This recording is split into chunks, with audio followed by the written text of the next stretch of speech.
Welcome to week 35. Today we'll get things started with our rhythm warm-up, focusing on 16th note syncopation. We'll be looking at our second diminished drill, and then finally we'll be reading a diminished etude that I wrote for us. So let's go ahead, head over to the drum, and get warmed up. Let's get things started with line 1. The metronome will be set at 40 BPM, and the clicks will represent the downbeats. Here we go. 1, 2, 3, and 4, and 1, 2, 3, 4. 1, 2, 3, 4. 1, 2, 3, 4. 1, 2, get ready to change hands. 3, 4. 1, 2, 3, 4. 1, 2, 3, 4. 1, 2, 3, 4. 1, 2, get ready for hands together. 3, 4. 1, 2, 3, 4. 1, 2, 3, 4. 1, 2, 3, 4. 1, 2, 3, 4. Moving on to line 2, we'll speed our metronome up to 45 BPM, and now the metronome clicks will be on the upbeats. Here we go. 1, 2, 3, and 4, and 1, 2, 3, 4. 1, 2, 3, 4. 1, 2, 3, 4. 1, 2, 3. Get ready to change your hands. 1, 2, 3, 4. 1, 2, 3, 4. 1, 2, 3, 4. 1, 2, 3, 4. Top line hands together. 2, 3, 4. 1, 2, 3, 4. 1, 2, 3, 4. 1, 2, 3, 4. There we are. Let's now move up to 50 BPM, although we will set the metronome on halftime, so therefore it is at 25, we are at 50, and the metronome will now represent the first and the third downbeats. 1, 2, 3, and 4, and 1, 2, 3, 4. 1, 2, 3, 4. 1, 2, 3, 4. 1, 2, 3. Switch hands. 1, 2, 3, 4. 1, 2, 3, 4. 1, 2, 3, 4. 1, 2, 3. Top on hands together. 1, 2, 3, 4. 1, and 2, and 3, and 4. 1, 2, 3, 4. 1, 2, 3, 4. Last but not least, we will be moving up to 60 BPM with the metronome on halftime at 30 BPM, and now the metronome clicks will represent the 2 and the 4. Here's line 4. 1, 2, 3, and 4. And 1, 2, 3, 4. 1, 2, 3, 4. 1, 2, 3, 4. 1, 2, 3, 4. Switch hands. 1, 2, 3, 4. 1, 2, 3, 4. 1, 2, 3, 4. 1, 2, 3. Top on heels together. 1, 2, 3, 4. 1, 2, 3, 4. 1, 2, 3, 4. 1, 2, 3, 4. And there we have it. Now that we're all warmed up, let's head back to the piano. For today's diminished 7th drill, we'll be looking at the second group of chords and scale, which will include D flat, E, G, and B flat, fully diminished 7th, along with this octatonic scale. Now remember, if we look back at our outline, this is your cheat sheet for the octatonic scale as well. This is more how I actually remember these things. This is the shape of the keys, right? And remember that today's scale is actually, in my opinion, the easiest scale to remember, okay? So the first and the third scales, they look similar, and this one looks completely unique, but it is easier to remember because it is very symmetrical, all right? So let's go ahead and check that out on the keyboard. Let's get things started with our second diminished shape today. We'll begin with our right hand inversions.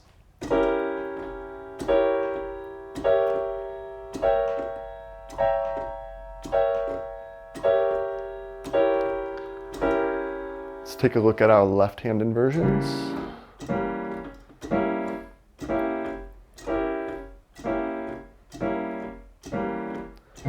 Let's do one diminished chord, but with both of our hands.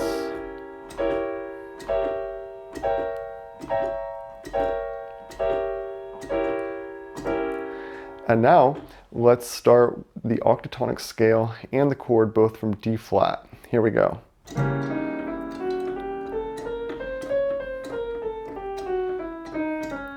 Let's start everything from E.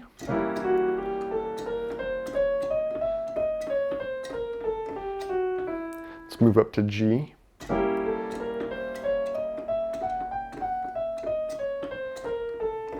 And let's move up to B flat.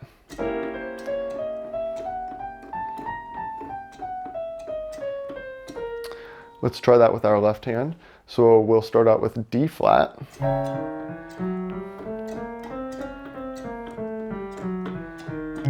Now let's try E.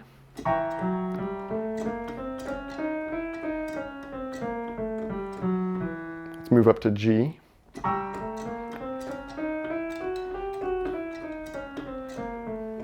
And finally, B flat.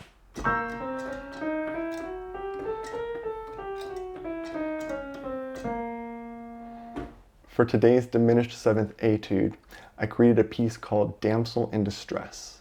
Now, up until this point and throughout the series, we have seen the diminished sound either coloring a chord or creating an interesting harmonic pivot. But now we are going to have it as a central feature of our composition and bask in the glory of the sound of the diminished chord, all right? Now, this is a very fun piece because it's a story piece, right? And this is almost like what you would do if you were scoring a film. You would follow the music to the drama of the film. And so what I have created here is a bit of a drama. It's a very quick drama. It's an entire film and probably under a minute. So let's go ahead and talk about the form of this piece because it is based on story. And then we'll dive in and we'll check out how the harmonies are being used just a bit, all right? So when we start out, we have our bad guy creeping in. Then we have our damsel being kidnapped. Then we have a struggle. Now that's either the damsel rescuing herself or somebody coming to the rescue. And finally, we have the damsel or hero winning with maybe even the bad guy being thwarted or killed and whatever. And then after that, of course, you have to have a little bit of a reprise, right? So here we have our wonderful celebration, beautiful, a little waltz, right? And then finally, we have a last section here, and it looks like I'm running out of colors. There we go, where we have the ending fanfare, and then a little the end, right? And you'll hear why I said it like that when we get there. But here you have many sections, right? In fact, this looks like a lot more sections than we are usually dealing with, and that's primarily because it is a story as opposed to a simple beginning, middle, and end of a sonata form, right? So let's go ahead now and dive in and see what's going on here with these harmonies. When it comes to reading diminished chords, it can get kind of ugly sometimes. But rest assured that no matter what the notes look like on the page, how many double flats, weird flats, unusual things you're thinking about, there are only 3 diminished shapes. And each one of these groups of chords or clusters of notes is asking you to just recall one of those 3 shapes. So as you're practicing this, you're going to want to assign in your memory which ones of these clusters go with which one of those 3. That's the trick to making it easy. Now I did give you some hints, okay? We have this ascending diminished arpeggio, and guess what? It's going to be, the cluster is going to be derived from that same group, and that's going to happen all 3 of these times. Gee, I wonder why 3 times? Because there are 3 shapes, right? Now this is one of my favorite diminished techniques. I just love it. I think it's so dramatic. And that is when you simply lower your diminished chords in half steps. So we actually are going to be walking through all of the diminished sounds. So there's one diminished sound, then you go to the next diminished sound by a half step, you go down another half step to this diminished sound. Now look, you finally are going to return to the first sound that you had, but in a lower inversion, and then we come back up, and finally we get to our first chord that's not a diminished chord in here. And so there is going to be, we had to break it up just a little bit. It couldn't be only diminished. So we are going to have a C dominant 7th right here. So we'll go ahead and label that. And then of course, all of these arpeggios are also going to be a C dominant 7th. And notice that we're going to be alternating. This is the exact same 4 groups of notes derived from the C7, and we will be doing that between our right and our left hand before we land on a large C dominant 7. All right, now where would a C dominant 7 be leading us to? Well, probably some sort of F. And in this case, we would have an F minor, which could also slightly be the F diminished. It is sort of mixed in there that we are going to be playing a diminished chord based off of F, but it's also going to sound a little bit like F minor. We are actually going to have the F minor chord in our right hand. Like I said, we needed to break it up just a little bit. We couldn't simply have it be all diminished. But then we do transform that F minor into the F diminished chord, or whatever diminished chord you want to consider it. It's the one that has F in it, right? Then for our next section, we're going to, choose a chord a fourth apart because it makes sense. We like to move our chords in fourths and fifths, and so that was an easy decision to make in terms of what chord to play after this, but with the same idea, all right? And just in the same way, we go from our B flat minor to our B flat diminished, although technically it's not exactly B flat diminished, it's just the diminished shape that also has B flat in it, okay?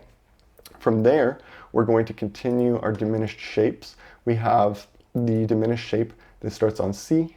We walk up a half step to the diminished shape that starts on D flat, and then we're going to have another dominant 7, all right? So here we have our G dominant 7, and that is going to lead us to our little fanfare, our little waltz in C major. So this is going to be just a simple 1 to minor 4, because I can't ever get enough of the 1 and the minor 4, and that made me happy. That's if I was a damsel in distress and I was rescued, that's the sound that I would want to be played, right? Then we have a simple little major chord fanfare here. So we have C, we have D, we have back down to C, we have back up to D, and then finally an E major, and then this very cool sound. All right, so at the very end, we're going to basically arpeggiate down a C major chord, except we're still going to have that G sharp left over from the E.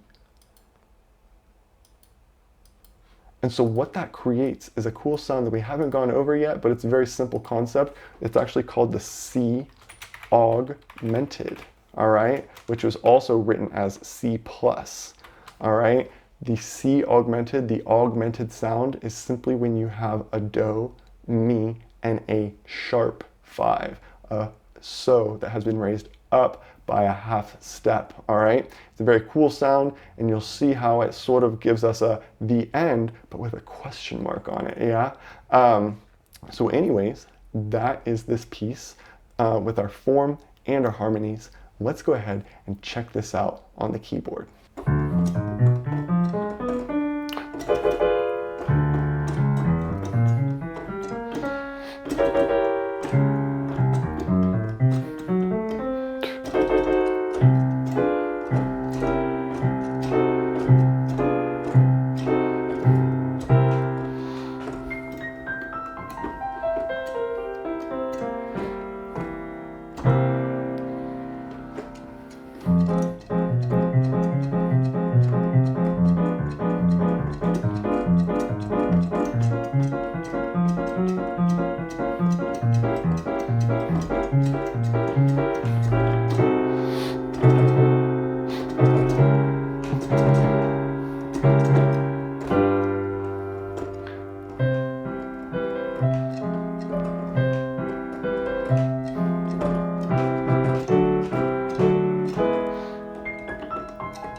If you enjoyed today's lesson, you can find these diagrams, show notes, and much more on my website at pianodojo.com. Please feel free to subscribe or share this channel with anybody who's looking for answers about the piano. Until next time, happy practicing.